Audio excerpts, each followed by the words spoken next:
From the New York Times, this is The Interview. I'm David Marchese. A lot of people wind their way into middle age, having achieved some measure of career success, only to ask themselves, well, now what? And apparently this happens even if you're Serena Williams. Serena, who's now 42 years old, retired from competitive tennis a little under 2 years ago. She'd won 23 Grand Slams, more than any woman in the Open era, and just one shy of the all-time record. Her level of fame and achievement, both on and off the court, broke boundaries for Black women and women athletes in general. She is, by just about any account, the best ever at what she did. Since she retired, Williams has directed that drive at some new projects. She's got a venture capital fund and just launched a makeup line. And she and her husband, Reddit co-founder Alexis Ohanian, have 2 small girls. So it's not exactly like she's been idle.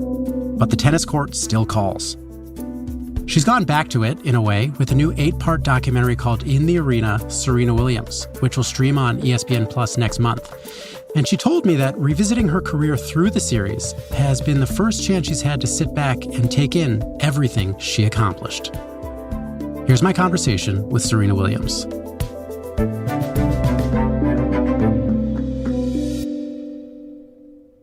So you've been retired from tennis for, it's not even 2 full years. And one thing that I was thinking about in watching the documentary was really the kind of amazing competitive spirit that you had. And I'm curious about where that competitive spirit goes or how it changes once you're no longer playing sports.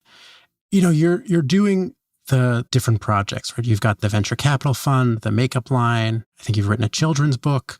Did you feel like does it go away the next day, or did you feel like you had to find a new outlet for it?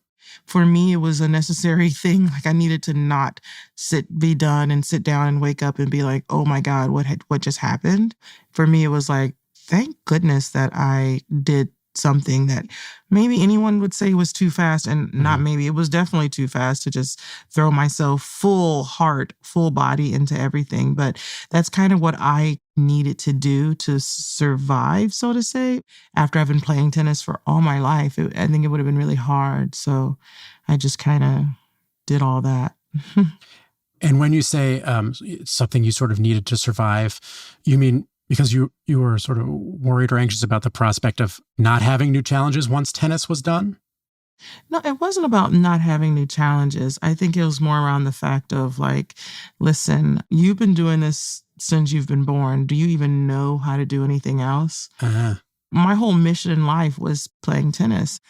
Waking up every day, what are you doing today? Practice. What are you going to do? Train. And then if you get injured, then you're like, what are you doing today? Rehab, so I can't get back to practice. And that had been my life for over 40 years. And so it was like, you don't go from literally a 40-year career to just going, okay, what do you do today? Nothing. I don't know. So I kind of needed to I think all this was subconscious too. I obviously wasn't doing this on purpose, but I think I subconsciously just kind of overlapped. So when my career did end, like literally the next day, I had a huge team meeting for Serena Ventures. We were talking about companies. I had fully taken over, and it was just like all hands, all me on deck. And I was on every single meeting. I was in every founder meeting. I was in everything. And again, I think it was too much, but I think that was my way of coping, because I couldn't go from having purpose for all my life to having no purpose. Does the having purpose aspect of things also include like the scheduling and how you're spending your time? Like, did you want to maintain kind of a strict or rigorous schedule for yourself? You know what? No, I didn't know that that's what I was doing. For the record, I didn't realize that. But now I'm like wanting to figure out a way to take a break, which I probably should have done earlier, but I don't know if I would have mentally survived that because of my personality. I probably would have been back on the tennis court playing tennis. But yeah, now I'm just like, I haven't stopped in my whole life. I've been going nonstop for my entire life. So I kind of need a breather. I really desperately need a breather. So I'm trying to navigate all that now. Your kids are still pretty young, right? I have 2 girls. One is 8 months and one is 6 years old. And is there a particular understanding that you want your daughters to have about what you accomplished in tennis? It's kind of it's tricky, right? Because it's like I want them to understand, but at the same time, that'll come with time. So I'm not really too. Olympia told me the other day, like, you're famous, and I'm like, not really. I'm just your mom. Um, so I don't know. I just feel like when the time comes, and honestly, when it's settled in for me too, I know that sounds really crazy, but when it's all settled in for me, I'll definitely have that conversation with them and I'll let them know, like, you know, potentially the important, you know, I don't want to be too presumptuous, but the impact I had, I should say, the impact that I have had and on sport and beyond. Your dad famously Mm, saw something in you and in Venus, and then worked so hard to help you guys achieve that. And he saw something in you and your sister when you guys were real little. And I wonder, do you feel like you see something in your daughters in the way that your dad saw something in you? I don't know. That's a really good question. I feel like I don't know. I always look at my dad and I think, how were you able to do that? Because I'm like, oh, they're so cute. I just want them to relax and I don't want to over push them. But I would be devastated if I wasn't pushed because we wouldn't be having this interview and there would never have been a Serena Williams. So I feel so fortunate that I had an opportunity to have that extra oomph, you know what I mean? But for whatever reason, I'm having a hard time connecting to like that extra push. And that's something that I've been trying to figure out myself is like how to get that extra motivation to my daughters because it's definitely worth it. I can confirm from experience. Yeah, it worked out pretty well for you. Yeah. It worked out well. Um, but what do I see? I don't know. I think my oldest, I mean, the 8-month-old is Yeah. so tiny, but I think Olympia is such a bright light. And she's so athletic to a point where it's just not even humanly possible. And even Venus, she was like, that kid has more talent than you and I combined. And she's not lying. So I can see how my dad may have seen some potential in us. Yeah. So for me, I'm just like trying to figure out a way how to like harness all that and just do that. I'm like, I already told my dad, like, maybe you have to coach her because I'm too nice. Yeah. You're too soft. I'm too soft. Yeah, there you go. I can imagine it's sort of an interesting thing that a lot of parents have to think about. It's like you do the hard work and push yourself on some level, maybe so that your kids don't have to do the hard work. Right. But then you also want them to achieve. You don't want them to not reach their potential. And like I said, I know from experience, it was definitely worth it. I can confirm that. So for me, it's like trying to get into a place where I do feel comfortable saying like, okay, girls, we're going to do this every day. But it also takes a lot of commitment from the parent. And that's why I said now I have so much respect for my mom and my dad. Because I was like, okay, Olympia, we're going to play tennis every Wednesday. And then I'm like, And do you ever talk with Venus about why she still plays? Like, do you understand why she's still out there? And Venus loves tennis. And I think the question will be best answered from her. I do not want to speak for her, but I do know that that's something that, I mean, we both love tennis. Honestly, I feel like I would still be playing if I didn't have to stop and have a family. Can I ask you a slightly tennis nerdy question? Oh, for sure. In the documentary, I think you're talking, and I think it's you're reminiscing about after winning your first slam, and you say that after that you really had a bullseye on your back. That the other players on tour were really like, we got to beat the Williams sisters. What did you think that was about back then, and is your perspective on it now different? I definitely had a red X on me. And it was hard. It was, people assume that you're not friendly, and that's usually not the case. You're just there to win, and, people don't really want to talk to winners in a single sport to be, it's like the birds of a feather flock together, and there's only one winner. And so who are you going to flock with? And if I were playing soccer, it would be a completely different situation because you have a team of players. I had my mom and my dad, and, we kept ourselves really close because we had to. But yeah, I do feel like it shook the world. I mean, come on, like a Black girl wins a Grand Slam at 17 years old, and she's from Compton. If you're not going to take notice, the world took notice of it. So obviously they took notice. And so it had been a dominated sport by, Caucasians. So it was like, whoa, we're having a change in our sport. We don't like that. This isn't normal. Let's not let her win. And so that's quite frankly what it was.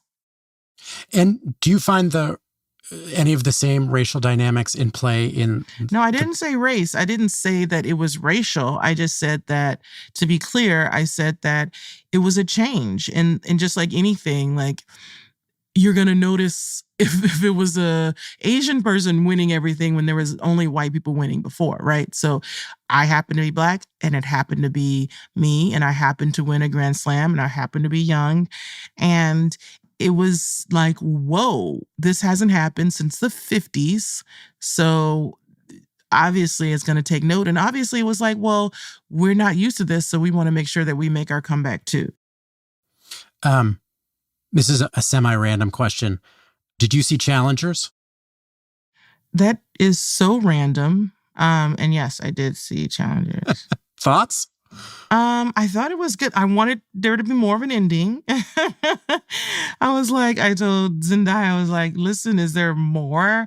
Like, I want more. Did they win? I mean, I don't want to give away the ending, but yeah, I thought it was quite interesting. Oh, did you see it? I did see it, yeah. What did you think of it? I liked it. I just kept wondering about the accuracy of the tennis in it. I think they did really good, actually. I think for the most part, I thought the tennis was very well done. Yeah. And it's like, on any level, did those sort of interpersonal rivalries and dynamics ring true for you? So yeah, I thought it was pretty accurate too about, the tennis player and the relationship that they had. I felt like sometimes you can become really connected to whoever you're with, whether that's a friend, a coach, or codependent, I should say is a better word. Like I feel like I was codependent with Venus. I actually felt like there was so much accuracy in there about things that we don't think about as tennis players or even talk about as tennis players. There's definitely a lot of codepending, I feel. I don't know. It could go both ways. You could also be a loner in tennis. So I don't know. I don't know. Listen, I like the movie. That's all I can say. But everyone is allowed to have their own opinion. Yeah. I also saw this sort of news come out of the Trump trial that you were in the president's contacts. You guys would talk to each other? Is this what this interview is about?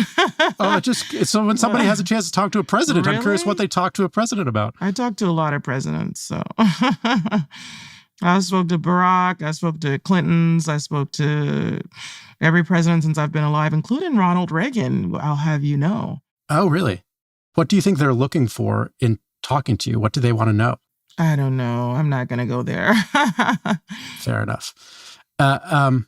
You talked a little bit about the idea of your, for lack of a better term, like the legacy and what you achieved. And it does really seem like in the last few years, there has been this explosion of interest in women's sports. And I think it's inarguable that you were a big part of that. Like, do you feel some sense of responsibility for the position women's sports is in now? No. I would feel that way if it were tennis. And I know it's not linear, but I don't want to be presumptuous. Listen, these women are working so hard at what they do. And, whether it's Angel Reese or Caitlin Clark, they deserve the attention that they're starting to get. And I wasn't there. I was doing my own different thing in tennis, right? So I can't sit here and say that it's because of me that women's sport is doing so good. Like, that's just not, first of all, that's not me. And I don't know if that would be 100% accurate. Women's sports athletes have been great for decades and way before me. I mean, Chris Evert was great and Martina Navratilova was great. And maybe it's just the buildup of all that decades and decades of greatness. And then people finally catching on that women are awesome and amazing and they could just kick butt in sport too. And so I don't know, maybe it's just a full compilation of it all. I am always curious with athletes about the memories that they have from their careers. And do you find that you I don't know how much you sit back and think about this kind of stuff, but if you do, does your mind go to the big wins or the losses? I'm the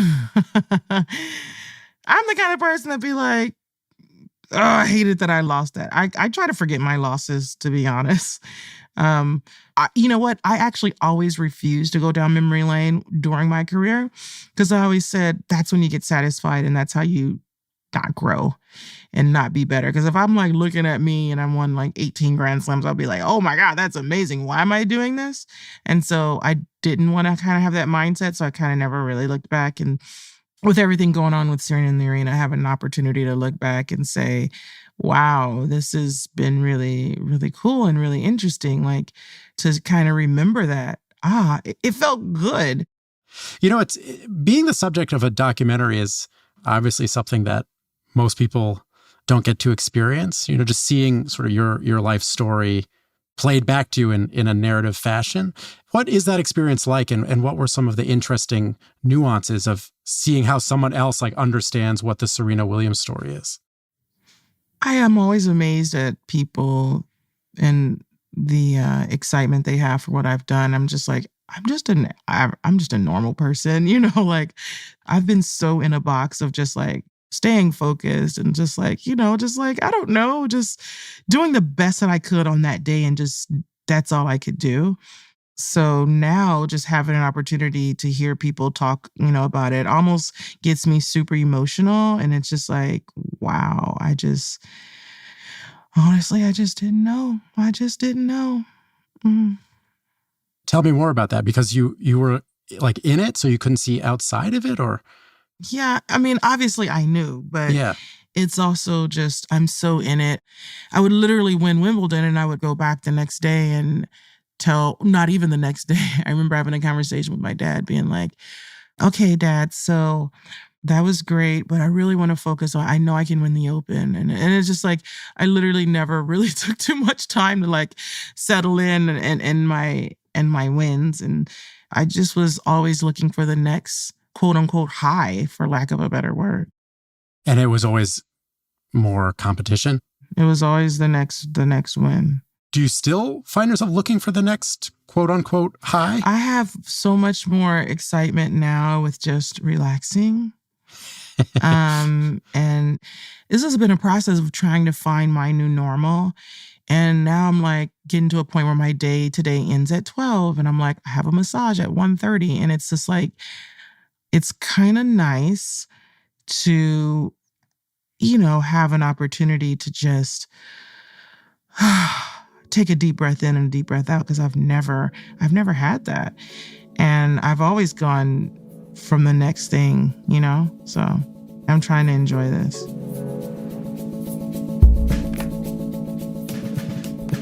After the break, I call Serena back to talk tennis rivalries and more about what she's looking for in this next era of her life. I have images of me in a stroller on the tennis court, so it's literally my entire life has been about one thing, so I don't know anything else.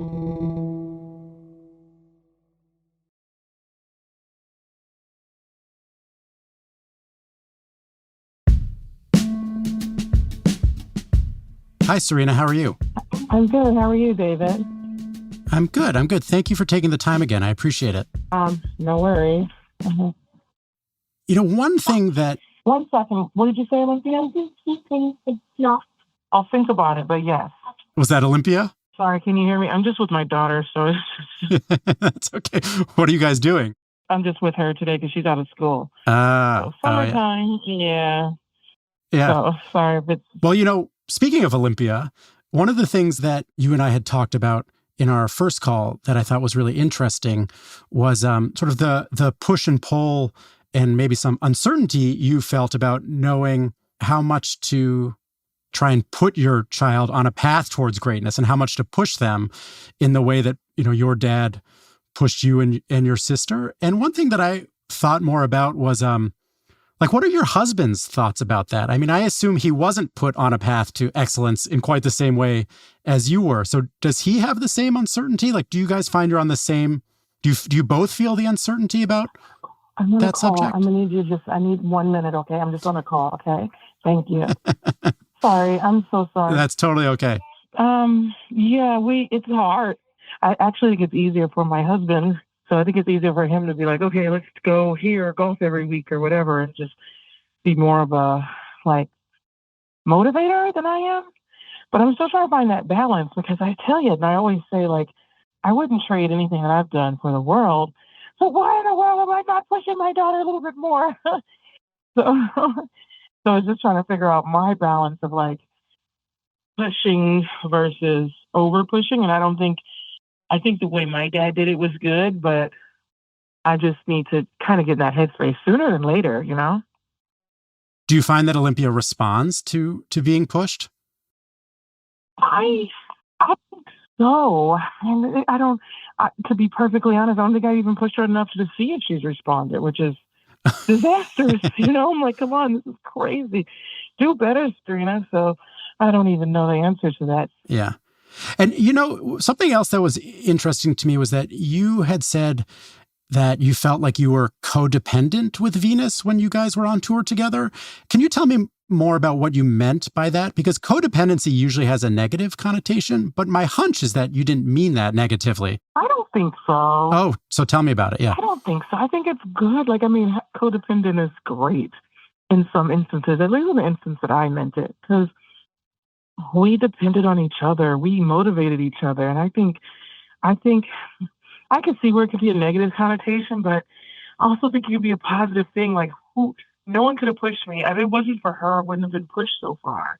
She literally pushed me to train harder and to be on the court more than anybody else and to work harder. And that's because, we depended on each other to do that and to motivate each other. So it's definitely more positive. I'm glad you saw that it could have been more positive than negative. So thanks for asking me to clarify that. But yeah, I think that's a positive thing. Last time I asked you a sort of insidery tennis question, and I want to ask you another one. Mm-hmm. And this is just something I was always personally curious about. So I think Sharapova beat you twice pretty early on in your career. Who? Sharapova. Oh, okay. And then you never lost to her again.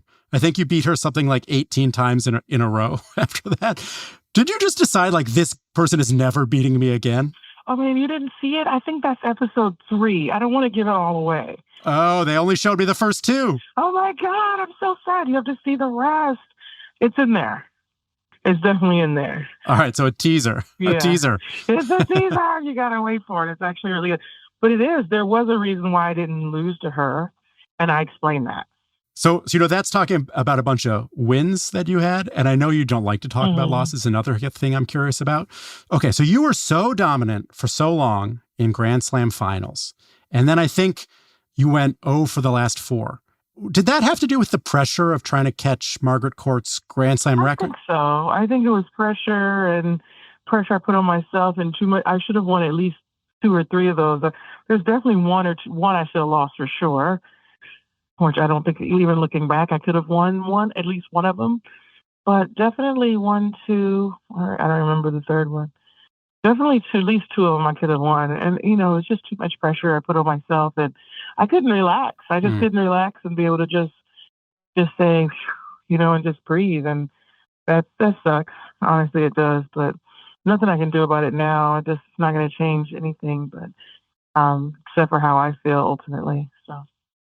How often do you think about not getting 24? Never, actually. Oh, good. I never do, which is good, right? I thought it was much worse than that, but I never do because I had such an amazing career. And quite frankly, I should have had 30. I feel like I could have had way more than 24. You posted on social media the other day, oh boy, a little cryptically. Here we go. It wasn't cryptic. That you were ready to hit balls again? Mm-hmm. What were you referring to? I literally am ready to hit balls like I haven't hit in a long time. It's my life, and I love it, and I miss it. I miss it so much. I did learn maybe I shouldn't post that on Twitter because people think I'm coming back, and I'm like, no, I literally just want to hit some balls. Yeah. What are you and Olympia going to do today, considering she's off school? What's the plan? Well, we're just hanging out all day, and I going to play Roblox with her later. We're going to do that. We had a pedicure this morning, and so we're just having a girls' day. Retirement sounds good. It is. It's fun. It's different. It's a life I've never experienced. You have to understand, for my entire life since I can remember, I was images of me in a stroller on the tennis court. So it's literally my entire life has been about one thing. So I don't know anything else, And so this is all new to me. It's like a whole new career, and it's cool. I have to tell you, it's really cool. And of course, I prefer playing tennis, but but that's because I've done it my whole life. Of course, you prefer doing something that you've done since you could walk. Like that's kind of rare in a career. Like usually people work to get a career, but I've been doing this since I could walk. So definitely a different feeling. And I think that's natural curve that I just have to, learn. It sounds like you really miss tennis. Yeah, I do. And I like that I miss tennis. I would hate to be like, oh, I hated that so much. And like, that would be such an awful, like, sad thing for me, because tennis meant so much to me. And I didn't realize it meant that much to me, to be honest. And I didn't realize that I would have such an amazing relationship with tennis after it was all said and done. And I love that. I'm really happy that I have that relationship. It's like a good miss. It's like a nostalgia, but nostalgia is positive. So I love that.